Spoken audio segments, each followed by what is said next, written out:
புதுச்சேரி, கேரளா, அசாம் ஆகிய மாநிலங்களில் இன்று சட்டப்பேரவை தேர்தல் நடைபெற்றது. இந்நிலையில் புதுவையை பொறுத்தவரை கடந்த ஆண்டை விட அதிகமான வாக்குப்பதிவு நடைபெற்றிருப்பதாக தகவல்கள் சொல்லப்படுகிறது. கூடுதல் விவரங்களுடன் நம்முடைய செய்தியாளர் காமராஜ் இணைப்பில் இருக்கிறார். காமராஜ், வணக்கம். புதுவையில பதிவாகி இருக்கக்கூடிய வாக்குப்பதிவு சதவீதம் குறித்தான விவரங்களை தாருங்கள்.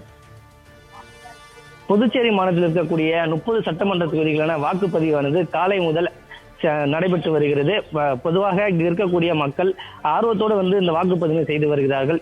மாலை 5 மணி வரையும் பாத்தீங்கன்னா 68% வாக்குப்பதிவான இருந்தது. அந்த வாக்குப்பதிவானது 68% 3 மணி வரை இருந்து அதன் பின்பாக வாக்கு சதவீதம் படிப்படியாக உயர்ந்து தற்போது 86.87% வாக்குப்பதிவம் அதிகரித்திருக்கிறது. கடந்த முறை பாத்தீங்கன்னா இந்த வாக்குப்பதிவு சதவீதமானது முழுவதுமாக 82% மட்டுமே இருந்த நிலையில் இந்த ஆண்டு கூடுதலாக 86.87% அதிகரித்திருக்கிறது. 5 மணி வரை மட்டுமே 86.87% அதிகரித்த நிலையில் மாலை 6 மணி வரை இந்த வாக்குப்பதிவானது நடைபெற்று வருகிறதால இந்த முறை கண்டிப்பாக 90க்கும் மேற்பட்ட அதிகளில் வாக்கு சதவீதமான வாக்குகள் பதிவாகும் தெரிவிக்கப்படுகிறது. அதே போன்று 1099 வாக்குச்சாவடி மையங்கள் அமைக்கப்பட்டிருக்கிறது. இந்த வாக்குச்சாவடி மையங்கள்ல ஆண்கள், பெண்கள் மற்றும் முதியவர்கள் முதல் தலைமுறை வாக்காளர்கள் ஆர்வத்தோட காலையிலிருந்தே வாக்குப்பதிவு செய்ததுனால ஒவ்வொரு பூத்துகளிலுமே இப்ப நாம இருக்கக்கூடிய இந்த திருவண்டாறு கோயில் பூத்துல பாத்தீங்கன்னா 1100 வாக்குகள் இருக்கக்கூடிய இந்த பகுதிகளில் 1000 வாக்குகள் பதிவாகி இருக்குது. மீதமுள்ள 100 வாக்குகள் தான் பதிவாகவில்லை. அதனைத் தொடர்ந்து அருகில் இருக்கக்கூடிய வாக்குப்பதிவு மையத்தில் 846 வாக்குகள் இருக்கக்கூடிய மையத்தில் 830 வாக்குகள் பதிவாகி இருக்கிறது. அதே போன்று ஒவ்வொரு வாக்குப்பதிவு மையங்களில் கூடுதலான வாக்குகள் இந்த ஆண்டு பதிவாகி இருக்கிறது.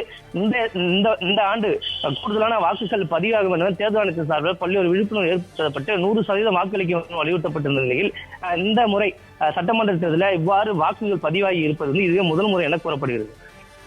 இன்றைய புதுவை தேர்தலை பொறுத்தவரை ஏதேனும் அசம்பாவிதங்கள் அந்த மாதிரி பிரச்சனைகள் நடைபெற்றிருக்கிறதா, இல்ல சுகமான தேர்தல் அப்படிங்கிறது நடைபெற்றிருக்கிறதா?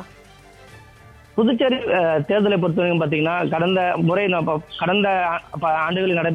நடைபெற்ற தேர்தலில் பாத்தீங்கன்னா அதாவது அசம்பாவிதங்கள் ஏற்படுவது இருக்கும். ஆனா இந்த முறை அசம்பாவிதங்கள் எதுவும் ஏற்படாமல் இருப்பதற்காக பல்வேறு நடவடிக்கைகள் மேற்கொள்ளப்பட்டிருக்கிறது. 2800 போலீசார் பாதுகாப்பு பயன்படுத்தப்பட்டு 3 அடுக்கு பாதுகாப்புகள் ஒவ்வொரு வாக்குச்சாவடி மையங்களும் போடப்பட்டு இருந்தது. அதனால இந்த ஆண்டு அது போன்ற ஒரு அசம்பாவிதங்கள் எதுவும் ஏற்படவில்லை. குறிப்பாக சொல்ல வேண்டும் என்றால் திருக்கனூர் அருகே இருக்கக்கூடிய ஒரு பூத்தில் மட்டுமே பாஜகவும் காங்கிரசிற்கு வாக்குவாதம் ஏற்பட்டு மோதலாக உருவாக்கக்கூடிய சூழல் இருந்ததால் உடனடியாக அங்கிருந்தவர்கள் தடியடி நடத்தி அப்புறப்படுத்தப்பட்டனர். இதனால் இப்போ தற்போது வரை எந்த ஒரு வாக்குச்சாவடி மையம் பெரும்பாலும் அசம்பாவிதம் ஏற்படவில்லை. அதே போன்று இந்த முறை வாக்குச்சாவடியில் உள்ள மின்னணு வாக்குப்பதிவு இயந்திரங்கள் எந்த ஒரு கோளாறும் ஏற்படவில்லை.